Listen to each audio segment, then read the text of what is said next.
اسلامی تاریخ میں سے اسلامی تاریخ والے حصہ میں ہم قرآن مجید میں اور انبیاء کرام کے جو واقعات ہیں انہیں ہم بیان کرتے ہیں۔ آج ہمارے ساتھ واقعہ اصحاب القریہ یعنی بستی والوں کا واقعہ۔ قرآن مجید میں سورہ یاسین میں اللہ تعالیٰ نے لوگوں کی عبرت کے لیے ایک بستی والوں کا تذکرہ کیا ہے۔ اللہ نے کہا وَاضْرِبْ لَهُم مَثَلًا أَصْحَابَ الْقَرْيَةِ۔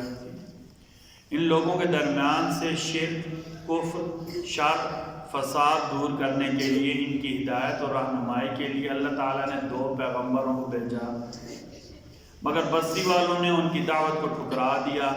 اللہ تعالیٰ نے ان کی مدد کے لیے ایک تیسرے پیغمبر کو بھیجا۔ تینوں پیغمبروں نے وہاں کے رہنے والوں کو یقین دلایا ہم اللہ کے پیغمبر اور رسول ہیں۔ اس پر ان لوگوں نے نہیں مانا، بلکہ مذاق اڑانے لگے اور مار ڈالنے کی دھمکیاں دینے لگے۔ ایسی حالت میں بستی کے کنارے پر رہنے والے ایک نیک آدمی نے آ کر کہا، اے میری قوم، اللہ کے ان پیغمبروں کی بات کو مانو جو تمہیں حق کی راہ دکھاتے ہیں۔ میں تو اسی ایک خالق اور مالک کی عبادت کرتا ہوں جس نے ہمیں پیدا کیا اور مرنے کے بعد ہم نے اسی کی طرف لوٹ کر جانا ہے۔ لیکن قوم نے حق بات ماننے کی بجائے اس نیک آدمی کی نصیحت سننے کے بجائے انہیں شہید کر ڈالا۔ اللہ تعالیٰ نے اس نیک آدمی کی ایمانی جرات اور پیغمبروں کی تصدیق کی وجہ سے جنت عطا کی۔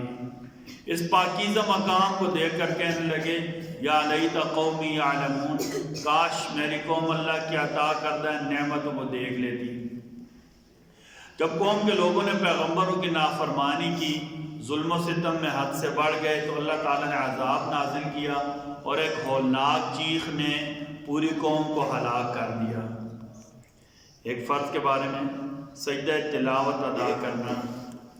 حضرت عبداللہ بن عمر فرماتے ہیں کہ نبی کریم صلی اللہ علیہ وسلم ہمارے درمیان سجدے والی صورت کی تلاوت فرماتے تو آپ بھی سجدہ کرتے، ہم بھی سجدہ کرتے، یہاں تک کہ ہم میں بعض کو اپنی پیشانی رکھنے کی جگہ نہ ملتی۔ یہ جمہور کے نزدیک جو کیا کہتے ہیں قرآن مجید میں 14 مقام پر ایسی آیات ہیں جنہیں پڑھ کر ان کے اوپر سجدہ کرنا واجب ہے۔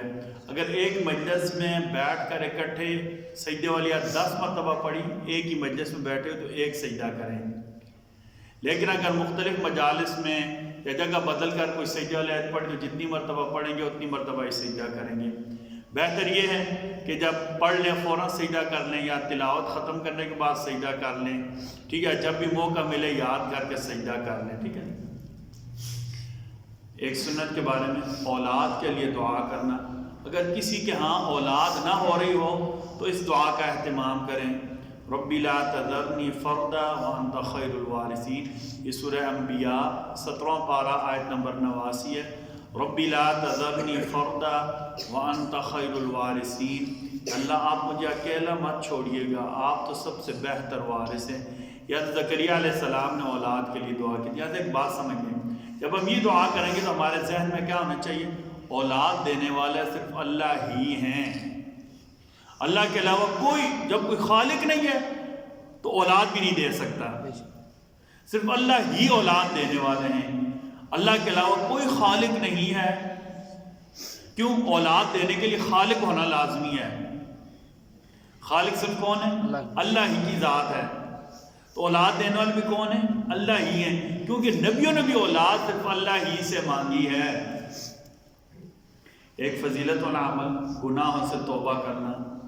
نبی کریم صلی اللہ علیہ وسلم نے فرمایا، اللہ تعالیٰ رات کو اپنے رحمت کا ہاتھ پھیلا دیتے ہیں تاکہ دن کے گناہ گار توبہ کر لیں، اور دن کو بھی رحمت والا ہاتھ پھیلا دیتے ہیں تاکہ رات کے گناہ گار توبہ کر لیں۔ یہ سلسلہ قیامت کے قریب مغرب سے سورج طلوع ہونے تک جاری رہے گا، یعنی جس دن سورج اس طرف سے طلوع ہو گیا اس دن اللہ کی رحمت کا سلسلہ بھی ختم ہو جائے گا، پھر توبہ کی امید اور توفیق باقی نہیں رہے گی۔ طب نبوی سے علاج، تلبینہ سے علاج کرنا، جو کو کوٹ کرنا، جو کا جو دلیہ بنایا جاتا ہے اس کو تلبینہ کہتے ہیں۔ تلبینہ بہت ساری بیماریوں کا علاج ہے۔ جو کو کوٹ کر، ٹھیک ہے، اس کا جو دلیہ بن کر تلبینہ کہتے ہیں، بعض میں اس میں مٹھاس کے لیے شہد وغیرہ ڈال دیا جائے۔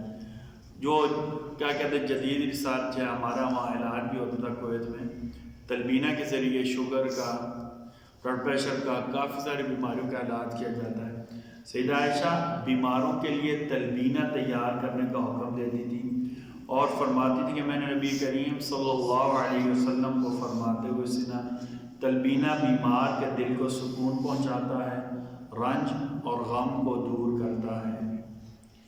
نبی کریم صلی اللہ علیہ وسلم کی نصیحت، نبی کریم صلی اللہ علیہ وسلم نے فرمایا، اے مسلمان عورتوں، کوئی پڑوسن اپنی پڑوسن کے لیے ہدیہ دینے کو حقیر نہ سمجھے، نہیں نہ کہے کہ میں یہ دوں گی پتہ نہیں پسند آئے گا یا نہیں آئے گا۔ پھر آپ نے فرمایا مثال دی، خواہ وہ بکری کا پاؤں ہی کیوں نہ ہو، یعنی ایک پڑوسیوں کا کام ایک دوسرے کو ہدیہ یا تحفہ دیتے رہا کریں۔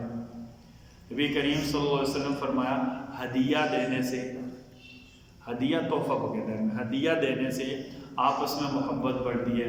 اس کی میں نے آپ کو پہلے ہی بتایا تھا، ہمارا مثال ہی تھی، گھروں میں سالن پکتا تھا، ایک دوسرے کو سالن دیتے تھے، اور اس قسم کی کافی مثالیں، برتنے کی چیزیں دیتے تھے، کسی کیا مثلا کوئی چیز نہیں اس کو دے دینا، بے شک تھوڑی دیر استعمال کے لیے دے دیں، ان چیزوں سے محبت بڑھتی ہے۔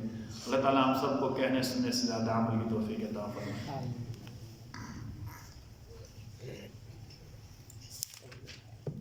بسم اللہ الرحمن الرحیم، بسم اللہ والصلاة والسلام علی رسول اللہ، بسم اللہ وعلی ملت رسول اللہ، ربنا تقبل منا انک انت السمیع العلیم وتب علینا انک انت التواب الرحیم برحمتک یا ارحم الراحمین۔